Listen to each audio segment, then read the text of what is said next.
Hey, vinyl community, welcome back to Mike's Vinyl Experience. Thank you all so much for being with me here today. I appreciate each and every one of you so very much. Today, I am super excited to share with you two albums that I picked up from this very past Black Friday Record Store Day 2024.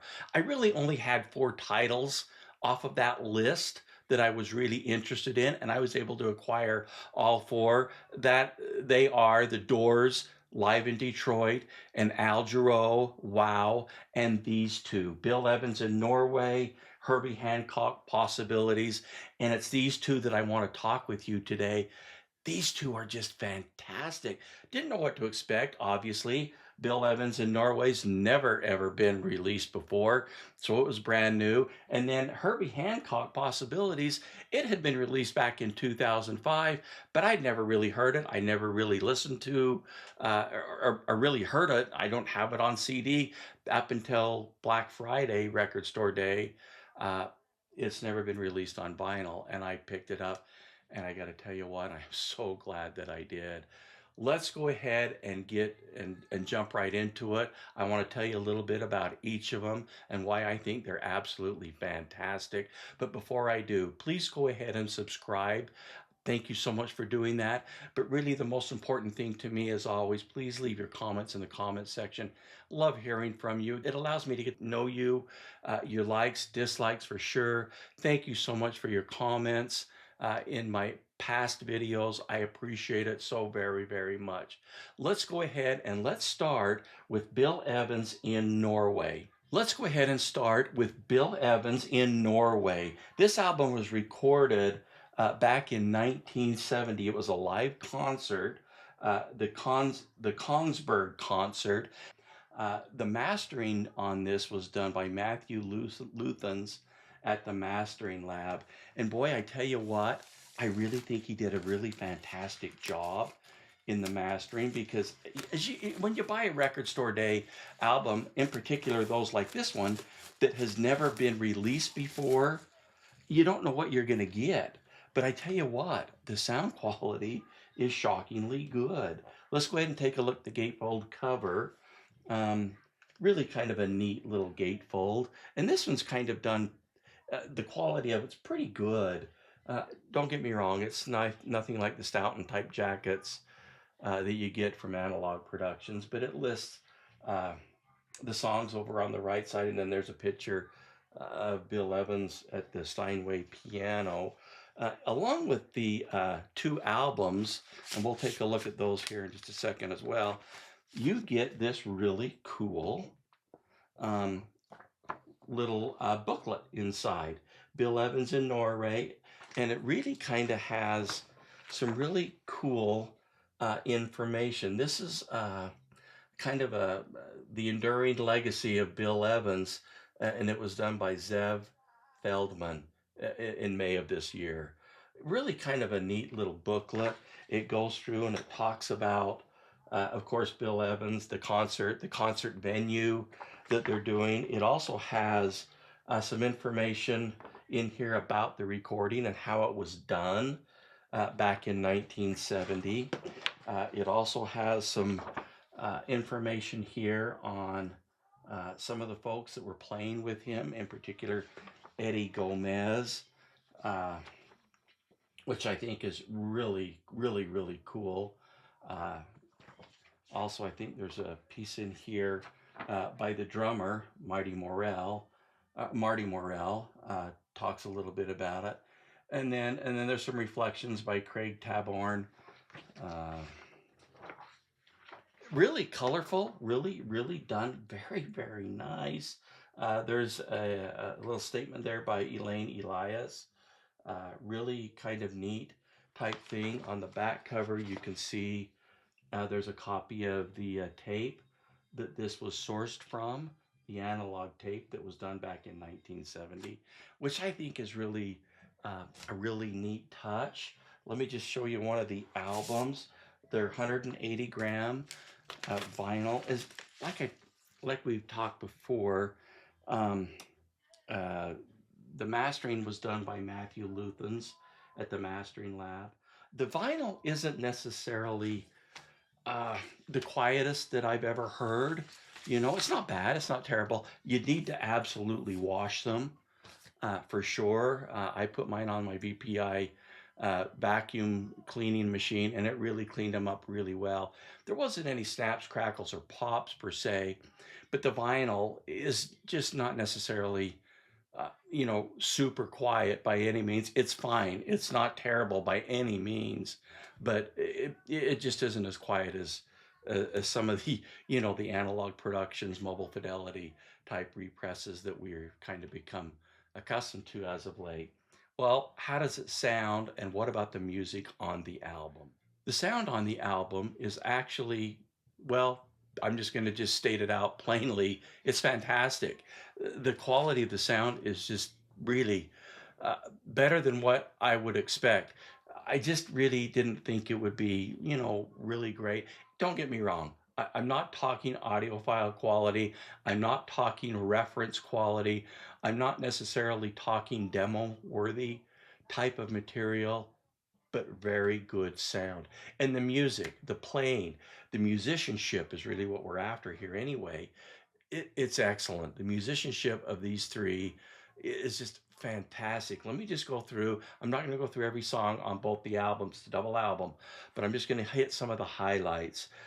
On side one, the first song on it, Come Rain or Come Shine, piano is just got excellent detail with it. Bass and drums just sound really well balanced within that mix. They have good resolution and detail. Piano is exceptionally well recorded. Uh, and this really can go through the entire album. I mean, it really truly is. The song Come Rain, Come Shine is absolutely fantastic. The one song on here that really is fun is 34 Skidoo. It's on side one, the third track in. It's a fun song. Uh, Detail on all of the instruments is just spectacular, quite superb actually. Moving over, and I'm going to go jump over to the next album, the second album on side three, a popular song that he's done on many albums, Glorious Step, song that he did and wrote. What a fantastic song it is. The balance, once again, between the instruments is fantastic.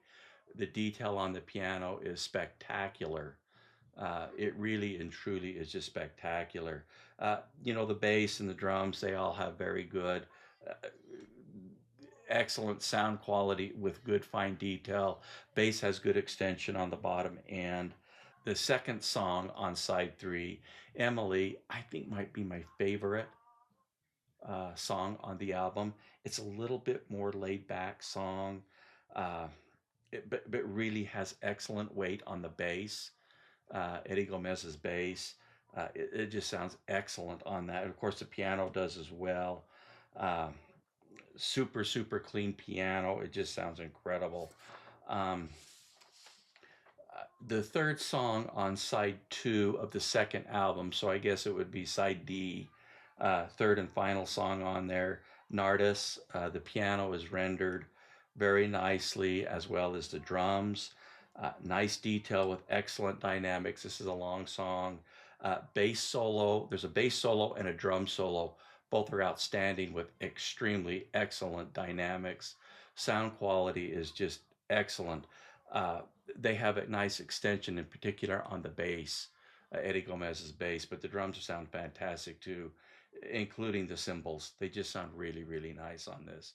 Really summing up, and if you're able to acquire this album, and as of today, just as a side note, as of today, as I'm doing this video, Cyber Monday, they're still available online at several different retail stores. You might even get lucky in finding one at Mike on Mike with the In Grooves. I haven't checked his site, but the place where I bought my albums, Three Hive Music and Lounge in Provo, had still had both of these albums available as of today, this afternoon. So I do know that the albums are still can be acquired for regular price. I know they'll end up on Discogs and eBay and whatever other secondary markets in the very near future for higher dollar amounts.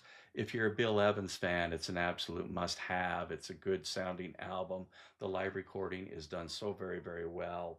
Uh, you know, Matthew Luthans did a great job with the remastering for vinyl.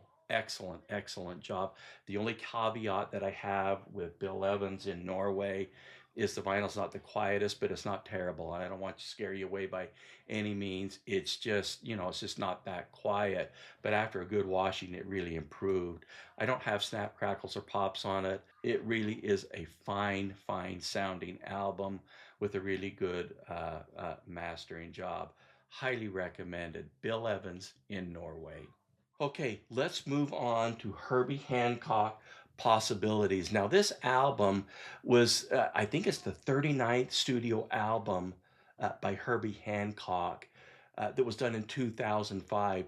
I'm sure it was probably done, even though I can't verify this, that it was done digitally in 2005 because it was only released on compact disc at that time. This is the first time that this album's ever been released on vinyl. And I got to tell you, and this is kind of the reason why I picked this album second. Um, I love this album. This is a fantastic album. And I do believe you can still pick this up, like I indicated with the Bill Evans album. I believe there are sites online that this still can be picked up. I would certainly try your local record store, you know, just to see if they might still have any left over. This is an absolute fantastic album. Let me kind of go through it with you and tell you what I'm talking about and tell you why I think it's so fantastic. The album cover, it's a trifold, 3 vinyl albums, all 33 RPM, 180 gram. Like I indicated, it was mastered by Ted Jensen back in 2005 when it was originally released on CD. Never has been released on vinyl since, or ever, until Record Store Day 2024, Black Friday. They all are red vinyl. As you can see, they're quite nice looking. I don't know if you can make that out without any glare. The red vinyl really sounds pretty dang nice. Super shocked to hear the good quality of this album. It sounds great. Really what makes this Herbie Hancock Possibilities album great, it does sound good, and I'll get to that sound quality here in just a second. But really what makes it so great, at least in my opinion, is the incredible music. And he's got John Mayer on here. This is just some of the other folks that are guest, I guess you will, guest stars on the album with Herbie Hancock. You got Santana, Angelique Kidjo. I might be pronouncing that wrong. I don't know. Annie Lennox, her song is fantastic. Sting, Johnny Lang, Joss Stone, Damien Rice, Lisa Hannigan, Paul Midian, and Trey Anastasio. And I'm probably saying these wrong.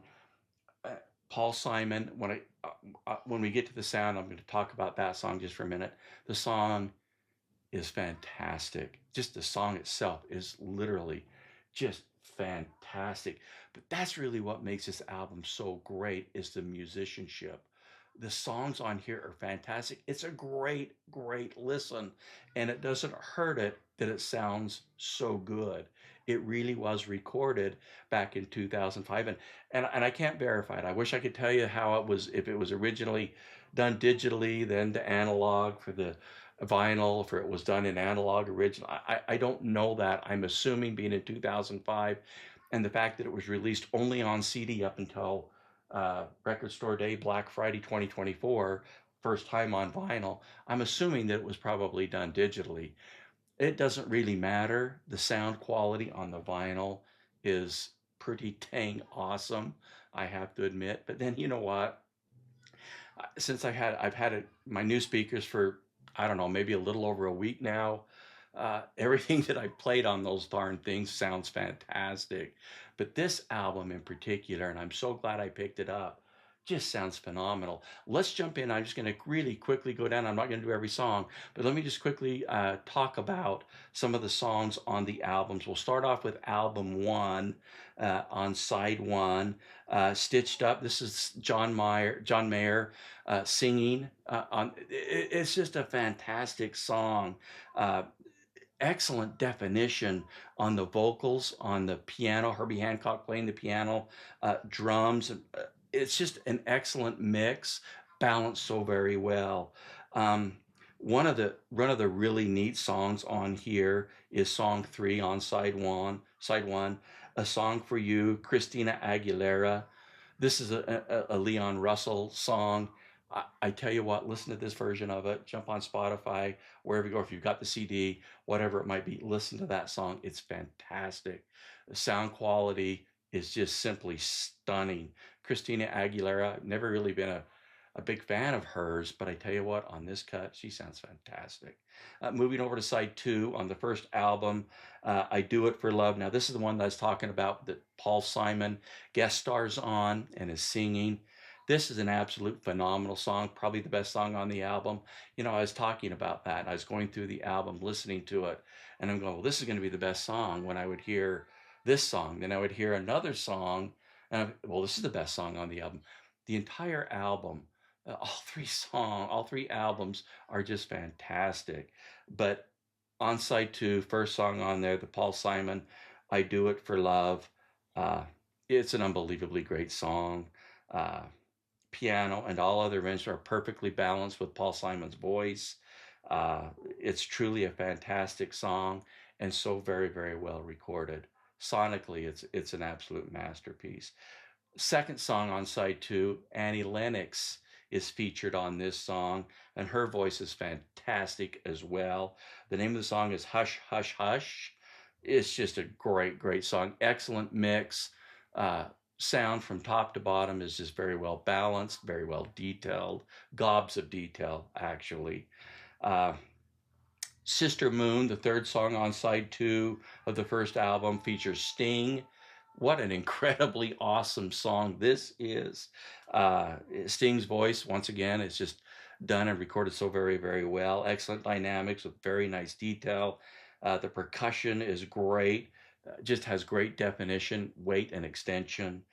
Moving over to side 3, the second album, um, first song on side 3, When Love Comes to Town. This is Johnny Lang and Joss Stone singing on this one. It's a fantastic song. It's just a great song. This is one of those songs I go, well, this is the best song on the album. Then I'd hear a different one. And well, this is and the whole thing is just fantastic. Vocals are crisp and well defined. Piano is amazing with excellent detail, as is all instruments. Moving over to side 4, the second song on side 4, it's called Jello, Not Montana. I'm probably pronouncing this wrong. Gello, Not Montana, I think is how it's pronounced. I'm not sure. Excellent laid back track. It's an instrumental. It's absolutely a beautiful, beautiful track. Instruments are just so very, very well recorded. This is one that you could just really kick back and relax and enjoy. Sound quality is absolutely wonderful. The third album in this is just really both side 1 and side 2 of the third album are really extended versions of some of these songs. For example, there's only 2 songs because they're extended songs on side 1 of the third album. Stitch Up is an 8-minute and 30-second long cut. The second song on that album is Sad of 2. It's an extended version, 8 minutes and 52 seconds. By the way, that's a great song. Listen to it on the extended version. And then flipping it over, the third album to side 2, Hush, Hush, Hush, an extended version of that song. And then the last one on it is Sister Moon, the Sting song where he's singing is an extended. That's almost 9 minutes long. I can't even begin to tell you how great this album is. This is probably going to end up on one of my favorite jazz albums of 2024. I just think it's that great of music. I just love listening to it. The musicianship, the music on the album is fantastic. The recording is done very, very well. Like the Bill Evans in Norway, it's not what you would call audiophile or necessarily demo worthy, but it's recorded very, very well. Simply put, it's a great album to listen to, but not necessarily just for the sound quality, which is good, but it's because of the musicianship on the album. The music is fantastic. I just love this album. Like I say, this will probably end up on my one of my favorite jazz albums of 2024, which will be coming out in the next few weeks as we get closer to the end of the month. But I tell you what, I think they're still both available, at least as of Cyber Monday. They both are still available online and probably your local record stores. I know they're both limited editions. I know this was limited to 8,500. I don't know if there was a number on this one or not on how many it was limited to, but I think they're both still can be obtained without paying the extra amount of money from folks that did purchase them and want a little bit more money than what they were originally slated to cost. Fantastic albums. Herbie Hancock, Possibilities. I can't highly recommend it enough. Bill Evans in Norway. Both fantastic Black Friday acquisitions. Highly recommended. Two jazz albums that are simply stunning, in my opinion. Thank you for watching. Have a great day.